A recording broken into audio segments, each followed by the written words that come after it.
পাহাড় আমার বরাবর পছন্দ। জানো তো, আমার যখন খুব মন খারাপ হয়, খুব কষ্ট হয়, খুব কান্না করতে ইচ্ছে করে, তখন মনে হয় এক ছুটে পাহাড়ে পালিয়ে যাই। সেখানে গিয়ে আমার সব কষ্ট দুঃখ এক নিমিষে উড়িয়ে দিয়ে আসি। আবার যখন মনটা খুব খুশিতে থাকে, আনন্দতে থাকে, তখনও মনে হয় পাহাড়ে ছুটে পালিয়ে যাই। সেখানে গেলেই হয়তো আমার আনন্দ খুশিটা দ্বিগুণ হয়ে যাবে। সত্যি বলছি, আমার কেন এমন হয় সেটা আমি আজও জানি না।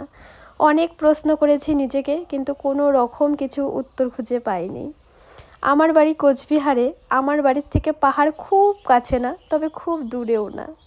প্রায় 4-5 ঘন্টা লাগেই যেতে।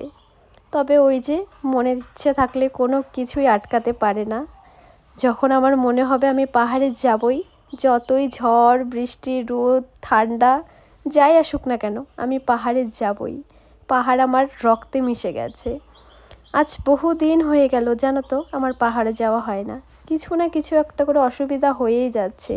তবে খুব তাড়াতাড়ি আমি পাহাড়ে আবার চলে যাব, আর সেই সুন্দর সুন্দর মুমেন্টগুলো তোমাদের সাথে শেয়ার করব। তবে তোমরা কারা কারা আমার মতন পাহাড় পছন্দ করো, পাহাড় প্রেমী মানুষ, অবশ্যই কমেন্ট বক্সে কমেন্ট করে জানিও।